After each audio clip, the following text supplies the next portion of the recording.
Broadcasting live from atop the Rocky Mountains, crossroads of the West. You are listening to the Liberty RoundTable Radio Talk Show.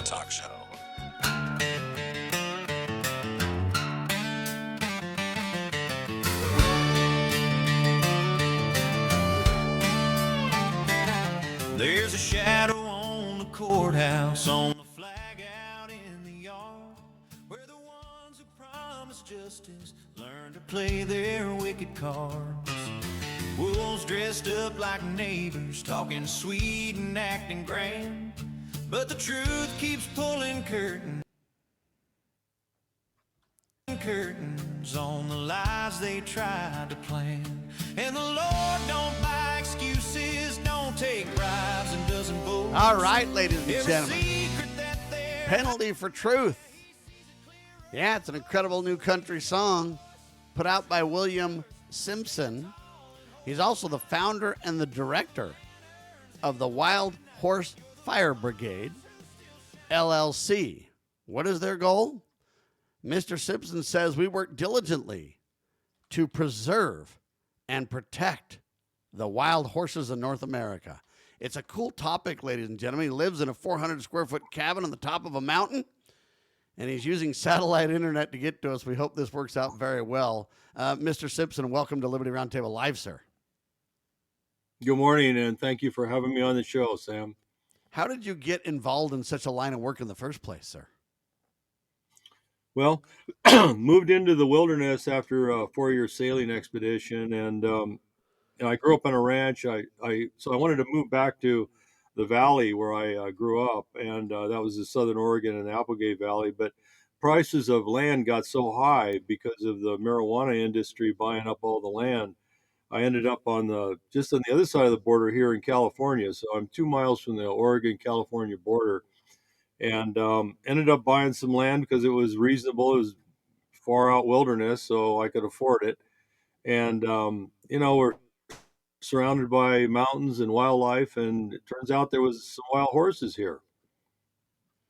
So you met the wild horses, then what happened?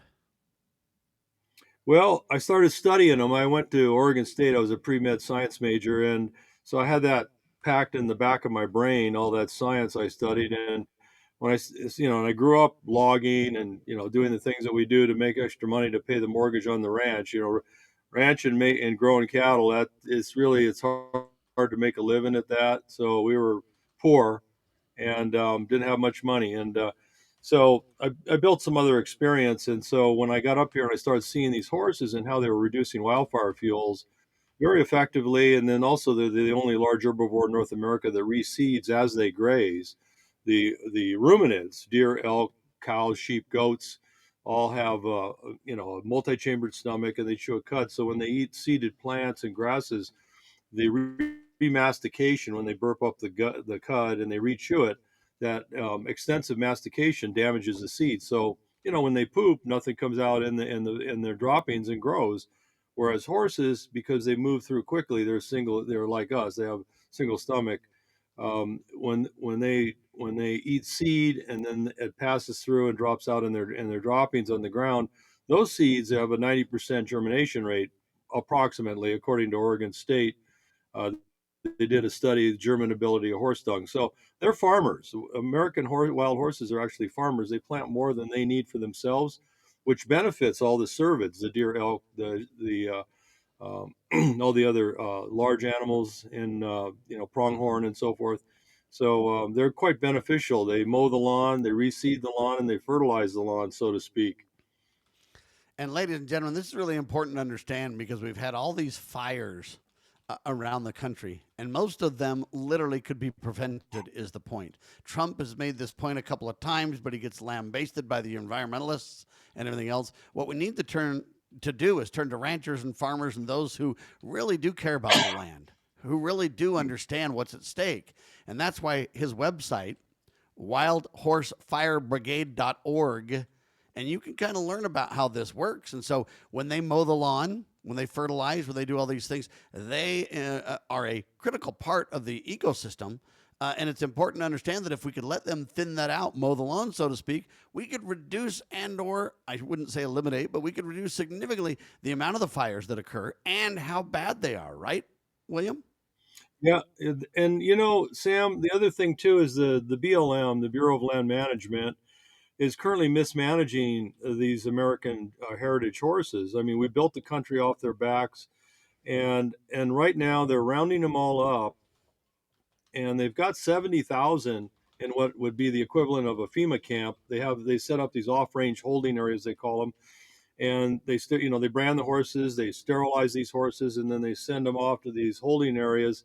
And taxpayers are paying $150 million a year to feed them grass, which is the stuff they were grazing and reducing fire fuels. So, I mean, it's really an insult to the American public and we the people, because these horses were, and when President Richard Nixon signed the 1971 Free Roaming Wild and Horse Protection Act, the preamble to that act and the intent is a very noble cause, and it says that they're an integral part of the American heritage in our landscape, and that they shall be protected against roundup, branding, harassment, and slaughter or death.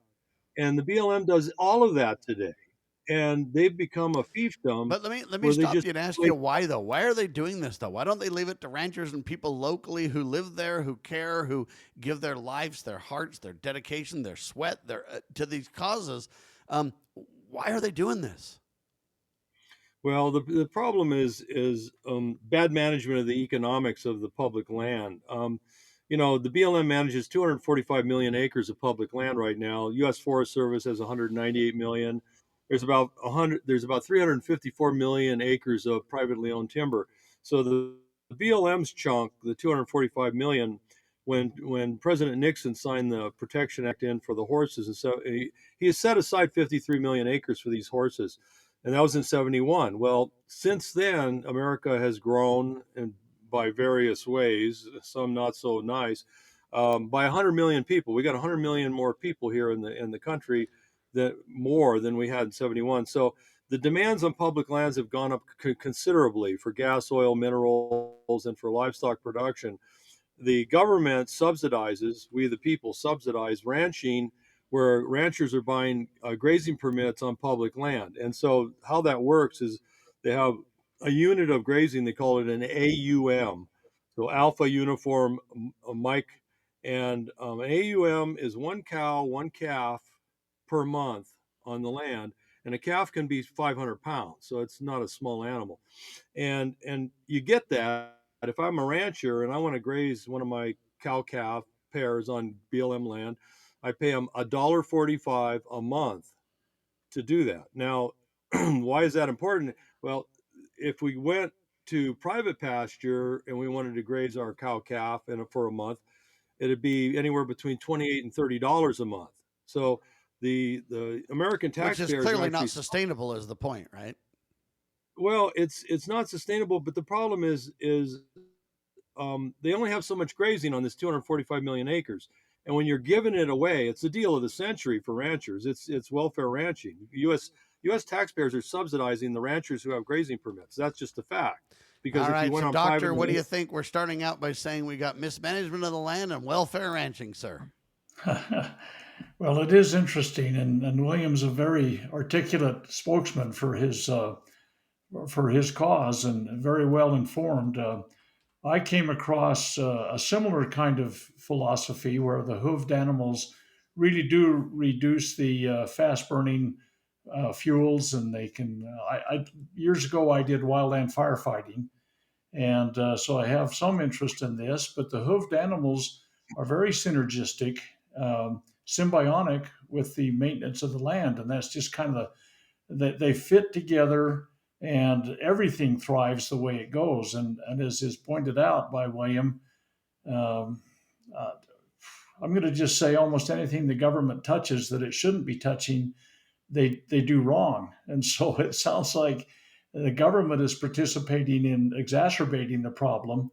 And these horses are magnificent creatures, and amazing how they fit in with the how everything's fitly formed in God's whole creation. So he's got a very interesting point. I'm interested in how they're hoping to be able to have this work in a more natural way, and how it might help All reduce right. wildland fires and so on. Because we got, since the government has taken over the efforts to do wildland fires, it's only gotten worse every year. And again, Amen. I So let's talk about the hoofed animal point that Dr. Bradley made. Then we'll take a break and come back and talk specifically about fire prevention and management of the land.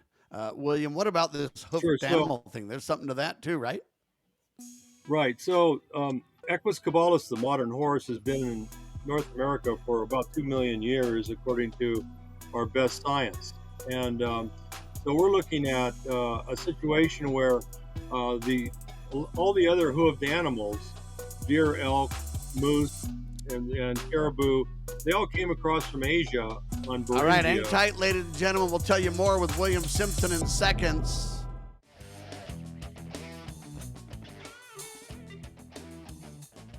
Okay, Sam and I are here visiting with William Simpson II, I think, in regards That's right. to this symbiotic relationship that horses have had with nature and the land for millennia, many times millennia. And before the break, William was talking a little bit about how this relationship with everything that's all fitly formed that seems to work together for the betterment of the furtherance of the way the whole law of nature deals with everything. So, William, we had to take a break, but I'd like to hear more about what you've got to say about some of these hoofed animals. Right. Sam had a question right before that, though I didn't get to answer, which was why are they rounding up all these horses, right? Mm. And the reason is an economic reason. On the public lands, the land managers for the Bureau of Land Management want to make more grazing and they are an invasive species in North America. There are no cow fossils anywhere in North America. All the cattle, sheep, and goats were brought from the old world with the settlers to North America, whereas Equus caballus, the horse, has been here for 2 million years. They are truly native. They should have a little stamp that says made in America on them because they are truly American. All the horses in the world actually came from here originally, and 1 million years ago crossed over Beringia, which is the land bridge between Alaska and Siberia. They crossed over, and that's how Eurasia got all their horses. They didn't have horses until America gave them to them. So with that said, the BLM likes to paint a picture that they're not native, which is a false narrative. It is absolutely false. They also say they have no natural predators, also false. So with those things said, when we're looking at the difference between an ungulate that's a ruminid versus a non-ruminid, the horse being the non-ruminid, the ruminid has chews a cud, they have a multi-chambered stomach, and they don't have any upper front incisors like we do. We have these top teeth in the front. Ruminids don't have that. They have a dental pad there. So when they eat, they have God gave them prehensile tongue, and they'll stick out their tongue, and they'll kind of bring things toward their bottom teeth, and then they pull up like a scythe. And so there's a little tugging, there's a bit of uprooting there, and so forth. But ruminids don't reseed for the large part, so they graze off. And that's why goats and things, if you're using them for wildfire protection, you got to be really careful because eventually they'll bankrupt the seed bank, which is nature's way of spreading seed where they don't all germinate year one. Some year two, all the way out to like 7-8 years out, seeds can germinate that were dropped in previous years. Horses, on the other hand, do reseed, and they're a member of the parasitactyl family. So they're single-toed animals, but they're related to elephants and tapirs because they have a nose that they use like a finger, and they feel things with their tip of their nose. They're quite unusual. Horses in North America, I think, are very highly treasured and were treasured by the Lakota tribe because they saw them as another nation. In fact, they call it the Horse Nation. They really And respected when you them. think about it, though, these hoofed animals, I mean, they basically rototill the land, which lets the land kind of break up and mulch and do all that. I mean, I'm not a professional at this. I'm just telling you, it mixes all that up like a kind of a rototiller would in many ways, like a light rototiller constantly, which actually is healthy for the soil. It breaks that down. I mean, there's a ton of good, and it really, speaking of the fire discussion, it really changes the game on the fire threat, right? Well, the trampling you're referring to isn't a big deal, quite frankly. In fact, you want to be really careful about bifurcated hooves, which is what the cervids and all the cattle have. The bifurcated hoof tends to penetrate deeply into the ground, and that can be good and bad depending on where you are. If you're on a slope or things like that, it's not ideal to have that happening. The big benefit with a horse compared to any other animal is reseeding, and the fact that they use trees for shelters. And what that the impact on fire, especially around forests, is when you have a horse, it uses the year round, it uses trees for a shelter. And so it'll graze the fuel down under the tree. It fertilizes the tree with its droppings. And because they're big, powerful animals, they're 800 pounds, they'll break off all the low limbs on the tree. Those are called fire ladders, okay? And so they break them off. So when they're done, when they keep using trees, those trees are fire resilient. And the fires, and I've seen this, I was on the fire line of the Klamathon Fire 9 days as a local knowledge advisor during the big fire up here, 38,000 acre wind blown. And when it got to the area where we had reduced fuel, because we're down 2 million deer in California, by the way, the population of deer in California has collapsed from overhunting, vehicular accidents, poaching, and to some lesser extent, disease. But that's going to get bad because now chronic wasting is moving into the state. But the deer population has collapsed. And that's why we have all this ungrazed fuel, prodigious amounts of fuel. And when you have excessive fuel, you have excessive heat. And that's what makes wildfires catastrophic, when they're excessively hot.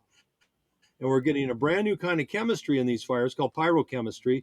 When you heat ingredients at one temperature, let's say 800 degrees Fahrenheit, you get certain resulting compounds. When you take the same ingredients and you heat them up at 1500 or 16, 1800, you get brand new compounds. And that's why these fires are killing 5,000 Californians a year prematurely every year, according to the UCLA 11-year study. William, I'm wondering, as you look at these things, like I say, you've got a very vast knowledge base about this. I'm wondering if you're able to take that knowledge into the Forest Service, the BLM, and how that's received within the groups. I mean, a lot of times, people get deflected without even getting a hearing. And I'm wondering, are you having any success bringing your message into these, government management groups that seem to be the knows all, ends all, bees all, the God that we worship? So how are they receiving you? Well, okay, not very well, Dr. Bradley. The problem we have, first of all, I teach wild horse ecology for California State up here. We have a 5-year contract and a fellowship program. We have 2 PhDs on our board, Dr. Julie Murphy and Dr. Wayne Linkletter, who both teaching professors at major universities, both did their PhDs on wild horses, their dissertations. And they both think what we're doing is amazing and that we're on the cutting edge of equine research. And I believe we are. The government is not very receptive. And the reason being is they think I'm going to break their rice bowl. And what I mean by that is when I was a logger, my family had a capital investment in logging equipment. And when the spotted owl came along, there was a flawed scientist. I think the guy doesn't know what he's talking about. Came out and was pounding the table that loggers are killing the spotted owl, and put 4,000 families in Southern Oregon out of business, including our business, went belly up with 4,000 others. And then at that point, the United States Forest Service, that used to manage forests for sustainable timber harvest, sat back and they go, now what do we do? The loggers are gone. We're not going to have sustainable timber. What do we do? Well, they have project fires now. And when you look at their budget at the GAO, they spend 90% of their budget on firefighting. They call it suppression, which curiously kind of sounds like prevention, and it's not. It's firefighting, and they need to call it what it is. They're spending, they have about a $10 billion a year budget. They spend about $9 billion on firefighting. And the amount they spend on prevention is a tiny percentage, like 5% of that. And oh, by the way, what is it? It's more burning, prescribed burning, which is a bad prescription. You can't burn a landscape safely when you have prodigious fuel loads, because without the herbivores here, which are depleted in all the western states across the board, we're collapsed. William J. Ripple, preeminent study, The Collapse of Large Herbivores, published, peer reviewed, and they looked at several continents on top of North America. When you lose your herbivores, catastrophic fire evolves. And what makes it catastrophic? The prodigious fuel creates ridiculous levels of heat, and that pasteurizes the soils down 10 inches deep. That kills the microbiome. And the microbiome, all the little critters in the soil, the bacteria and other things, they create chelated minerals that feed plants. Inorganic minerals are not good for any living thing. We can't use them, they just go right through you. So chelation is when you attach an organic acid to a mineral like calcium. Women have osteoporosis problems. So if they buy calcium oxide or calcium carbonate, for instance, calcium carbonate, that just goes right through you. You absorb very little. But if you buy a chelated calcium citrate, it's got citric acid attached, more money, but guess what? It's like a trailer hitch. Your cells can pull it in and use it. So when you kill the microbiome in the soil, you've just wiped out all the ecology in the soil. And then when you have catastrophic heat from too much fuel from a collapsed herbivory, the ground gets pasteurized, kills everything, no root stabilization. So when the winter rains come in the West Coast, after the big fire season, no soil stabilization. All the mud goes down in the streams and rivers where the salmon just laid their eggs, and all the eggs get covered over and suffocate. And then there's no cohort of salmon 3-4 years later, and everybody goes, "Oh, this is terrible. It must be the dams. We better rip out all the dams." It's not the dams, it's the wildfire. All right, I'm going to put William Simpson's comments into plain English to some degree, ladies and gentlemen. The good professor's waxing eloquent. But I'll tell you what, for the rest of us, hey, man, these people for filthy lucre are absolutely horrible stewards of the land. That's the bottom line here. And we need to let local people who understand and who care and who live that life handle this. There's a movie about this and these horses called Force of Nature. It's an award-winning film, a documentary about how wild horses mitigate wildfires. To learn more, Horse of Nature, not force, but horseofnature.com to check that out. We'll play the trailer in seconds. You're watching William Simpson on Liberty RoundTable Live. I've heard angels sing when a newborn cries, and watch snow touch an eagle under moonlit skies. I am a wild stallion, carved by God's own hand, with a heart full of thunder and hooves in the sand. I've raced with the wind, and I've watched the stars fall. I've seen heaven's beauty and I've heard its call. You can brand me a ghost or a fading flame, but my soul rides proud and I won't be tamed. There you have it, ladies and gentlemen. Sam Bushman. We're talking about this Wild Stallion, a new country western song written and arranged by William E. Simpson II, our guest. Who is he, you say? He's a professor. He's a musician. He's the executive director of the Wild Horse Fire Brigade. Yeah, LLC. Wildhorsefirebrigade.org is where you can learn more. And Mr. Simpson says we work diligently to protect and to preserve the wild horses of North America. And really, he's preserving the land and the ecosystem in the process. For some reason, the government, for filthy lucre, Dr. Bradley, wants to go ahead and upend that. It's all about money to these clowns. But the truth is, in my humble opinion, they lack authority in the first place, Doctor. Well, indeed they do. But it's interesting to me. I mean, this concept maybe hasn't been on the tip of everybody's tongue or their brain, but I remember back in 1971, they had a kind of a cult movie come out called Billy Jack. And the beginning scenes of that, they have the townsfolk, including some of the law enforcement officers, rounding up some of these wild horses and preparing to slaughter them in a corral.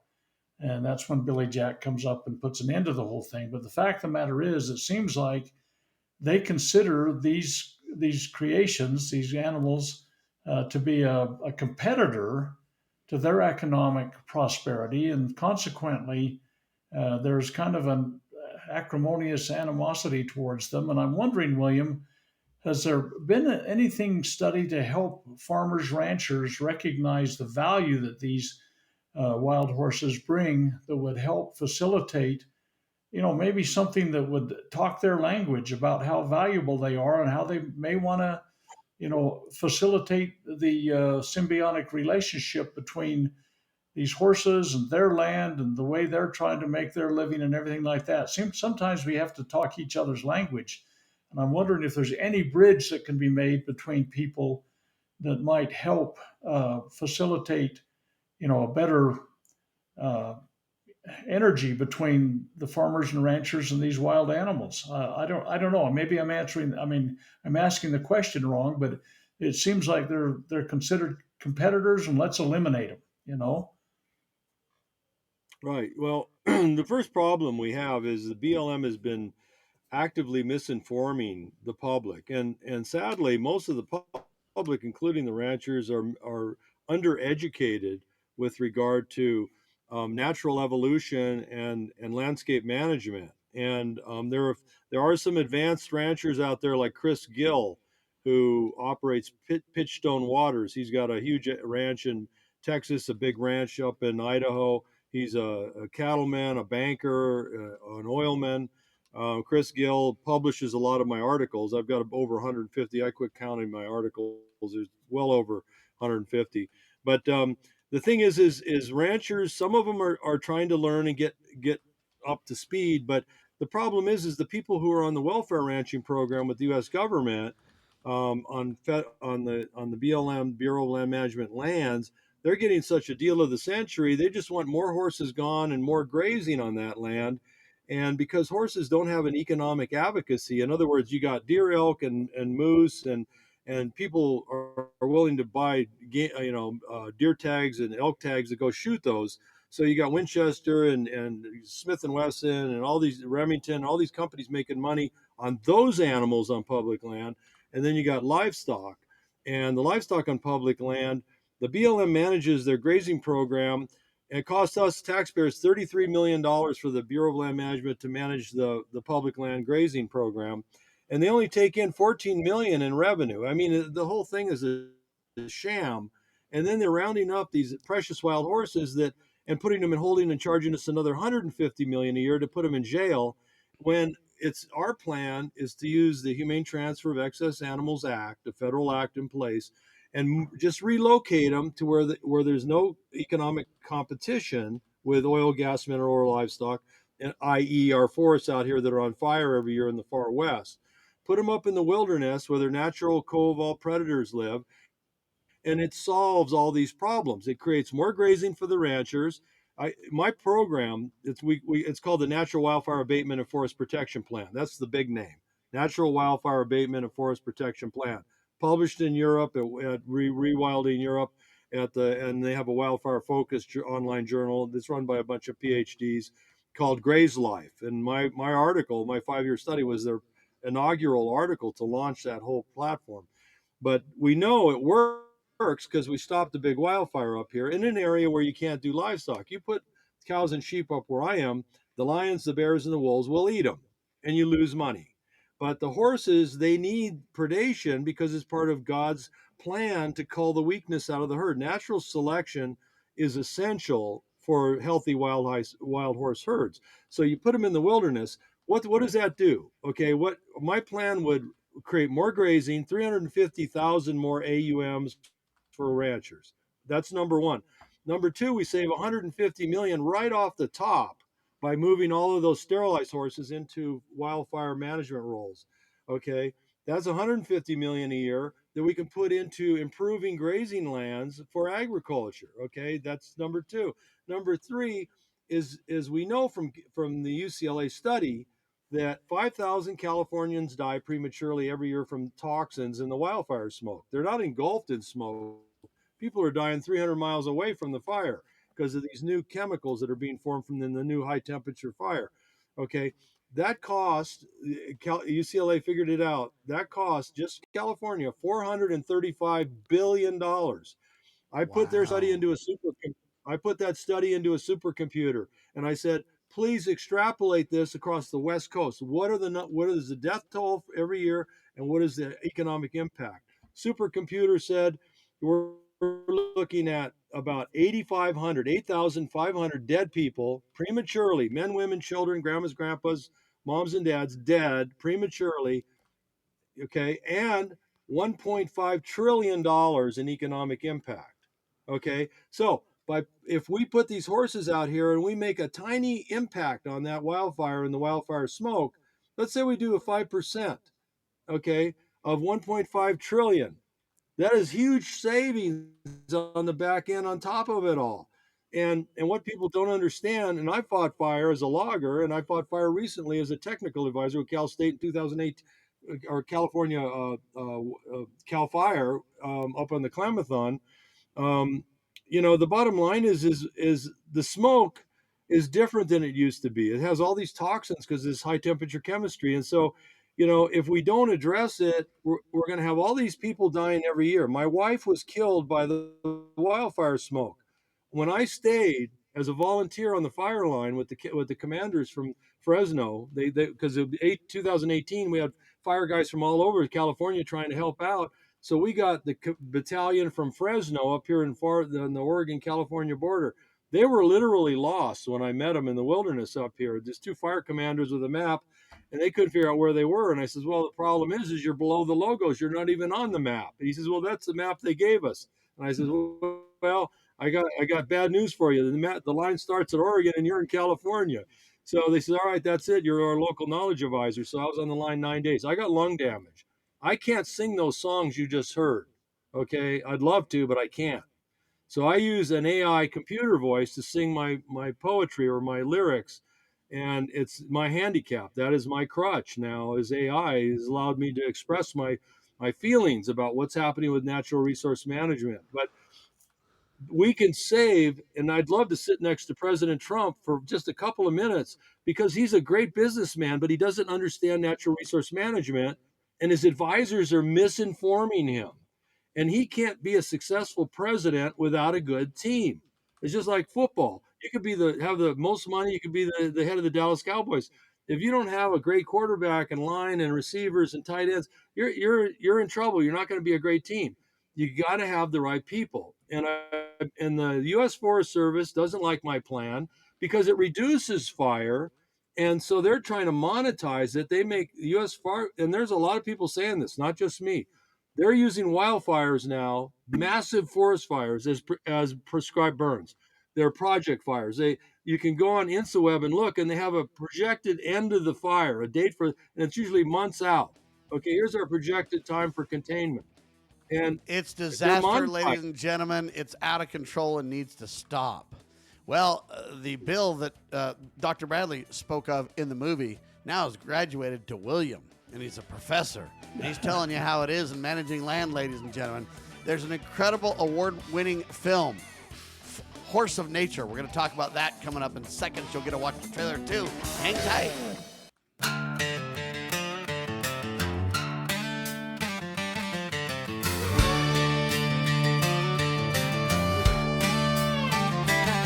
There's a shadow on the courthouse, on the flag out in the yard, where the ones who promise justice learn to play their wicked cards. Wolves dressed up like neighbors, talking sweet and acting grand, but the truth keeps pulling curtains on the lies they tried to plan. And the Lord don't buy excuses, don't take bribes, and doesn't boast. Every secret that they're hiding, yeah, he sees it clearer than most. So raise your voice, you truth tellers, stand tall and hold the line. You're the lanterns in the midnight, you're the ones who still shine. Though the wicked swing their hammers, trying to nail you to a lie, there's a penalty for truth, but there's a blessing when you try. Oh, stand firm through the fire. There you have it, While the ladies and gentlemen. man William E. Simpson fall to the side. the second. Yeah. Penalty for Truth is the name of the song. Check it out on YouTube and all fine tune playing services everywhere. Also, the Wild Stallion song. So he's a musician doing a great job. He's also a man who wants to really protect the North American horses, and he also wants to produce solutions that reduce and or eliminate these crazy, hot, psychotic wildfires. But telling the truth is a revolutionary act in modern times. That seems to be the truth. Hopefully we can get William with President Donald J. Trump and discuss this so that we can tell the tale of truth and have appropriate action happen on his watch. Now there's the film Horse of Nature. It's an award-winning film. It's a documentary about how wild horses mitigate wildfires. Horseofnature.com to learn more. In the meantime, William, tell us about the film. Give us a little bit of a prelogue or whatever you want to call it. A little bit of a intro. Yeah. So Colorado College came down 2 months before the big Klamathon fire, 38,000 acre windblown fire, deadly fire. They came down 2 months before, and we were doing a documentary about my research here. They heard about it, and they filmed me up on the wilderness area where the horses were grazing in low fuel areas and fire breaks. And I predicted that these fire breaks, right on camera, 2 months before the fire, what would happen if a fire got to this area? It would lay down, and we could stop it before it got to the forest and destroyed all the heavy, the big old growth timber. I want to preserve forests for logging. I want to see sustainable logging again. And but 2 months later, here comes this big fire. Everything I said in that first documentary, which was called Fuel, Fire, and Wild Horses, and people can watch that. It's at Horse of Nature, by the way. That film is there, and you can watch that whole film. Everything I said in that first film, 2 months before the fire, came true during the fire. So after all of that, another documentary was made by another documentarian, Audie Carlisle, about the aftermath. What happened during the Klamathon fire? And that's what this trailer was about, and that's what this film is about. All right, here's the trailer. This fire broke out yesterday afternoon, the day after Independence Day, near the town of Hornbrook. Fire went up and it went around, it came across, and then it was coming back down like a big horseshoe. And even our friends said, you better get out of there, you better dip. When it got to the area where the horses had grazed in these huge fire breaks, it started slowing down. It didn't have the ferocity it had when it had all kinds of fuel. In California, we have probably about 30 million, 20 million acres like this where you can't do livestock production, but it's fire prone. What do you do? I was very fortunate. A lot of my neighbors in the community were not. First she lost her balance, then she lost the use of her legs, then she lost the use of her arms and her hands, and then she couldn't talk. Yeah, she said you got to make sure this doesn't happen to other people. That's hard to discuss.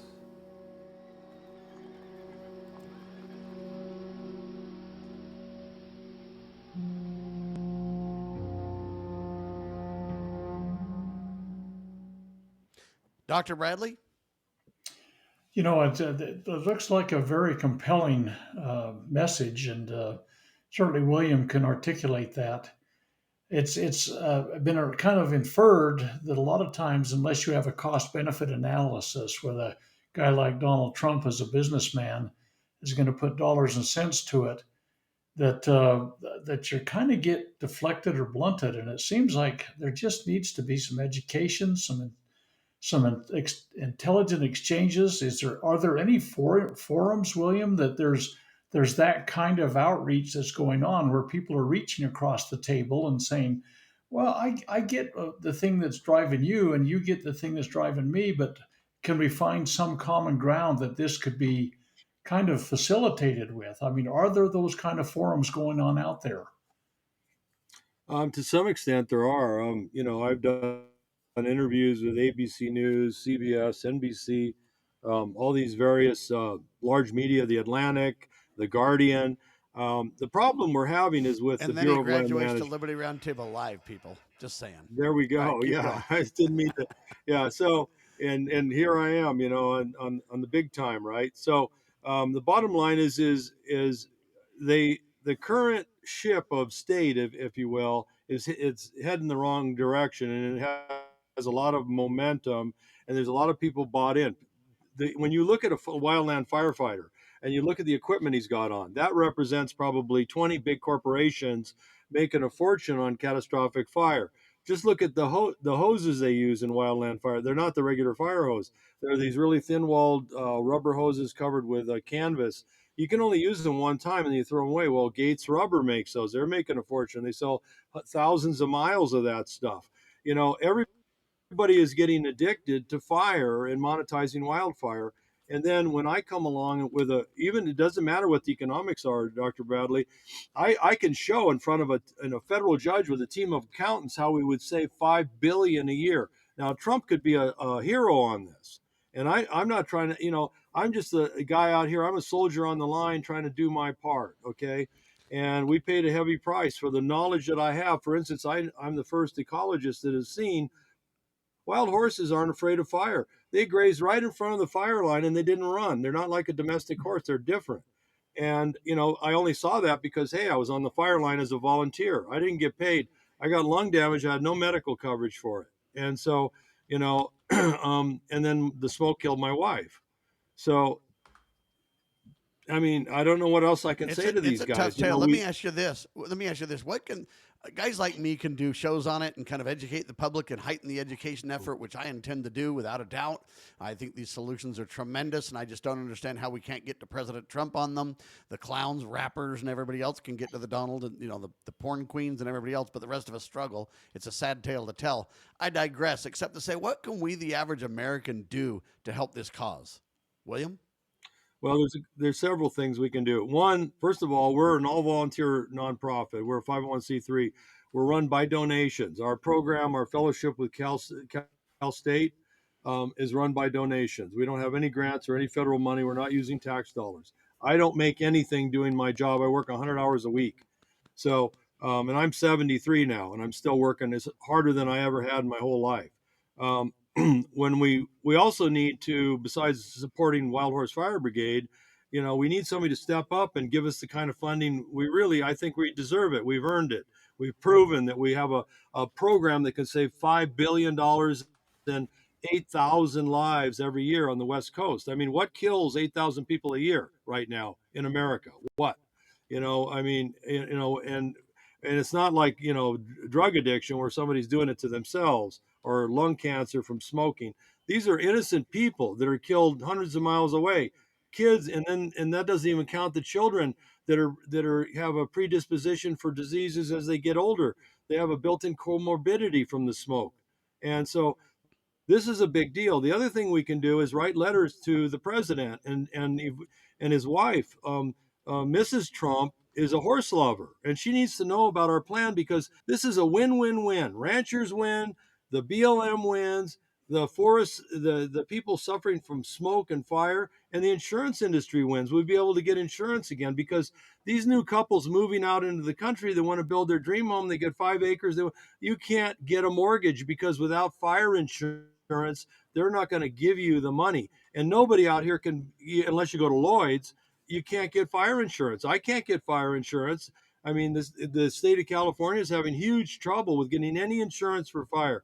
And so you can't even rebuild after the fire either. So, I mean, we've got to address this problem. And at Horse of Nature, by the way, my plan is so well recognized and so good to the insurance industry that AM Best even did their own documentary.